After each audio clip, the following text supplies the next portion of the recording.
우리 잠깐 기도하겠습니다. 살아계신 하나님, 은혜와 사랑을 감사합니다. 하나님의 말씀을 들을 수 있는 가장 귀한 시간으로 우리의 발걸음을 인도하신 주님을 이 시간 찬양합니다. 오늘 이 시간 주시는 말씀을 통하여서 우리의 정체성이 분명하게 발견되어지고 우리가 관계된 모든 현장 속에서 하나님이 주시는 성경적인 그 분명한 응답을 받고 누리는 하나님 자녀의 축복이 회복되는 축복의 시간이 되게 하실 줄로 확신합니다. 말씀을 전하고 듣는 모두에게 이 시간 주의 성령께서 조명해 주시어서 말씀이 정확히 전달되어지고 또한 말씀이 정확하게 깨달아질 수 있는 은혜를 우리에게 허락해 주실 것을 믿고 감사드리오며 살아계신 우리 구주 예수 그리스도의 이름으로 감사하며 간절히 이 시간 축복하고 기도합니다. 네. 제가 유튜브를 뭘 하나 이렇게 봤는데요. 어떤 우리 기독교 아닌 다른 종교에서 이제 어떤 집회 모임을 하는데 이제 이런 겁니다. 예전에 과거에 내 상처의 어린 시절에 그 상처가 지금 내 발목을 붙잡고 있으니까 우리 다 같이 눈을 감고 깊은 명상을 통해서 과거에 내가 가장 힘들었던 어린 시절의 나를 만나러 가자. 이렇게 얘기를 하더라고요. 그러더니 간 거예요, 이제, 나름대로. 가더니 이제 한 사람이 오니까 두 사람이 울고 막 다 울기 시작한 겁니다. 불교에서 한 거거든요. 그걸 이제 주관하시는 스님도 같이 막 덩달아 막 우시더라고요. 막 울고 눈을 뜨더니 이제 사람들이 이제 반응을 이제 물어보니까 그래도 좀 속이 후련하다. 좀 속이 편해졌다. 이런 피드백들을 하는 걸 봤습니다. 저는 그걸 보면서 참 안타깝다. 왜냐하면 사실은 이런 겁니다. 종교와 복음의 가장 큰 차이는 뭘까요? 종교 생활을 해도요, 얼마든지 우리가 위로받을 수 있고, 죄송합니다. 얼마든지 우리가 위로받을 수 있고, 또 우리가 사회생활 하는데 얼마든지 도움이 돼요. 실제로 저도 이제 애를 키우고 있는 아빠이기도 하지만, 부모들이 자녀를 키우면서 의지할 곳이 없고, 또 제가 부모가 돼 보니까 사실은 아빠가 돼도 대단한 존재여서 자녀를 키우는 게 아니에요. 근데 희한하게 자녀는 부모를 바라볼 때 절대적인 존재로 바라보고 쫓아오거든요.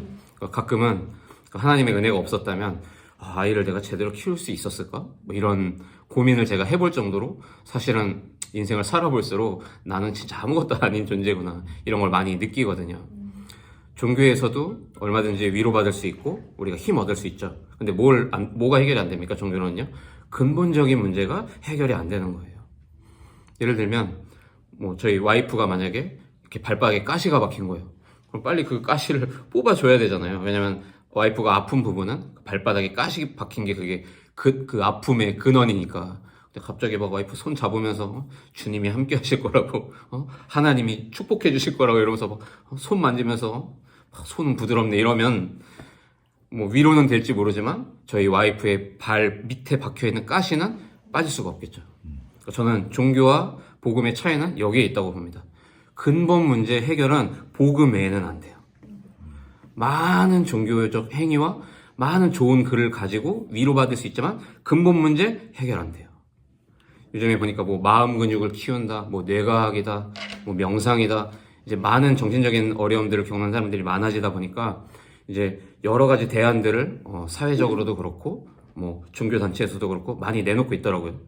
이제 그 과학자들이 너무나도 이렇게 과학적으로 잘 설명해서 우리의 뇌의 어느 부분을 어떤 방식으로 이렇게 다뤄주면 그 뇌가 어떤 효과를 얻고 심리적으로 이런 안정감을 얻을 수 있다 얘기하지만 그 일시적인 그런 부분들을 우리가 느낄 수 있을지는 몰라도 절대로 그걸로 마음 근육을 다지는 걸로 절대로 근본 문제는 해결되지가 않는 겁니다. 성경이 말하고 있는 근본 문제는요, 사실 우리가 글로 알고 개념으로 아는 것보다 훨씬 더 심각해요, 사실은요. 그리고 저는 이런 생각이 들었어요. 되게 억울하다. 조두순 같은 그런 극악무도한 범죄자하고 내가 마음으로 짓는 죄하고 똑같다고 사실은 여겨지거든요. 우리가 근본 문제가 해결되지 않으면 우리가 마음으로 지은 작은 죄여도 우리는 지옥 가야 돼요. 어쩔 수 없어요. 왜 그럴까요? 하나님을 떠나서 우리가 태어난 거예요. 이거는요, 보통 심각한 문제가 아닙니다. 한 어린아이가, 작은 배에서 태어났는데, 망망대해에서 태어난 것과 똑같은 거예요.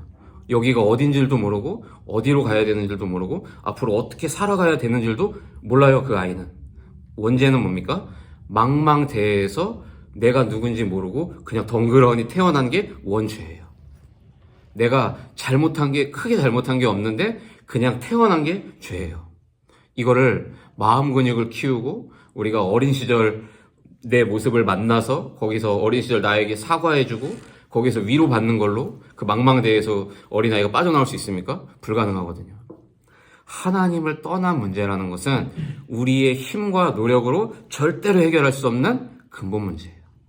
두 번째 문제가 있죠. 죄와 이 죄 때문에 오는 저주의 문제를 끊어낼 수가 없어요. 제가 지금 충주로 이사 간 지 2년 정도, 이제 2년이 다 돼 가는데, 거기에 이제 한 보험회사 근처에 있는 카페에서 요거랑 비슷한 모임을 합니다. 비슷한 인원이 모여요, 거기에서도. 거의 대부분 교회 안 다녀본 사람들이 거의 대부분이에요.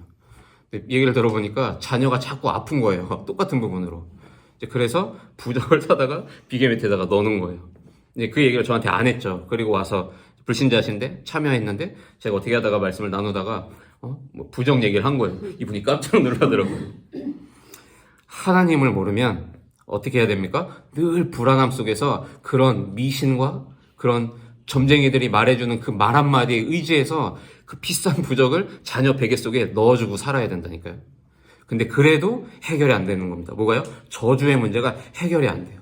죄로 인해서 오는 저주의 문제를 그 어떤 인간도 해결할 방법이 없는 겁니다. 세 번째 근본 문제가 있죠. 사단의 문제예요. 사단은 지금도 여전히 활동하고 있어요. 혹자들은 왜 21세기에 사단 얘기하냐, 이런 얘기 하거든요. 저는 어릴 때부터 봤습니다. 귀신의 존재를 봤고, 지금도 여전히 사단이 활동하고 있는 걸 저는 잘 알고 있거든요. 제가 사역하는 어떤 청년이 대대로 정말 골수 불교 집안인데, 이 친구는 정말로 귀신에 너무 세게 들린 거예요. 제가 찾아가서 손발 붙잡고 막 그리스도 이름으로 귀신아 나가라 이거 해봤거든요. 그날은 안 나가더라고요. 근데 그 다음날 돼보니까 나간 거예요. 이런 일들도, 이런 경험들도 해봤는데, 사단은 여전히 활동하고 있어요. 저기 10월 마지막 주에 할로윈? 할로윈 때 잠깐 반짝 탄력 근무하고 잠들어 있고 지옥 가 있고 이게 아니더라고요. 사단은 지금도 여전히 움직이고 있고 활동하고 있어요. 이 하나님을 떠난 문제, 죄로 인해서 우리에게 찾아오는 저주의 문제, 이 악한 사단의 문제는 근본적인 문제이기 때문에 우리의 그 어떤 신앙의 행위와 노력으로도 해결할 수 없어요. 그래서 예수님이 이 땅에 오셔서 그리스도의 일을 해주신 겁니다. 그 문제를 해결해 주시려고요. 왜 나에게는 자꾸 문제가 있을까? 문제가 많이 있지 않습니까? 크리스찬이 돼 봤는데도 문제는 여전하더라고요. 근데 감사한 것이 뭐냐면 아무것도 그 전에는 보이지 않았어요. 왜 이 문제가 시작됐고 어떻게 이 문제를 해결해야 되는지 제가 몰랐다니까요. 그런데요, 오늘 우리 교재에 서론에 나와 있는 내용처럼 아무것도 보이지 않는 어둠 속에 빛을 비추면 어떻게 됩니까? 수많은 먼지가 아주 구체적으로 보여요. 예수 그리스도의 십자가의 복음의 빛